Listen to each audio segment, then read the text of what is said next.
விநாயகர் சதுர்த்திக்கு கொழுக்கட்டை இல்லைனா எப்படி?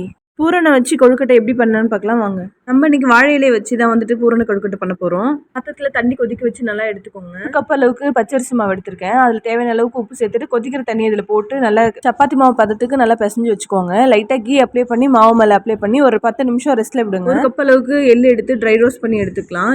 எள்ளு ரொம்ப நேரம் வறுக்கக்கூடாது, லைட்டாக வந்துட்டு வெடிக்கும் போதே எடுத்துக்கலாம். ஆற வச்சு மிக்ஸி ஜாரில் சேர்த்துக்கலாம். கொஞ்சமாக நிலக்கடலை சேர்த்துட்டு ஒரு 2 ஓட்டு ஓட்டி எடுத்துக்கலாம். இது கூட ஒரு 5லேருந்து 6 ஏலக்காய் வாசனைக்காக சேர்த்துக்க போகிறோம். இது கூட 1 கப் அளவுக்கு வெல்லம் சேர்த்துட்டு ஒரு 2லேருந்து 3 சுத்து வந்து சுற்றி எடுத்துக்க போகிறோம். வாழை இலையை இந்த மாதிரி கட் பண்ணி எடுத்து வச்சிருக்கேன். மாவு வச்சு நல்லா அதிரசம் தட்டுற மாதிரி நல்லா தின்னா தட்டிக்கணும். பிடிக்கிற மாதிரி இருந்தா தண்ணி லைட்டா அப்ளை பண்ணிக்கலாம், இல்ல ஆயில் அப்ளை பண்ணி நல்லா ஸ்ப்ரெட் பண்ணி விடுங்க. ரெடி பண்ணி வச்சிருக்கிற பூரணத்தை சேர்த்துக்கலாம். மாதிரி வாழை இலையை வச்சு நல்லா மூடி விட்டுக்கலாம். ஒட்டாத இடத்துல நல்லா பிரஸ் பண்ணி கொடுத்துக்கோங்க. எக்ஸஸா இருக்க லீஃப் எல்லாம் வந்து கட் பண்ணி போட்டுக்கலாம். இப்போ ஒரு இட்லி பாத்திரத்துல ரெடி பண்ணி வச்சிருக்கிற கொழுக்கட்டை எல்லாம் சேர்த்துட்டு ஒரு மீடியம் ஃப்ளேம்ல ஒரு 5 நிமிஷம் வச்சு வேக வச்சு எடுத்துக்கலாம். ரொம்ப ஈஸிங்க, கண்டிப்பா வீட்ல ட்ரை பண்ணி பாருங்க.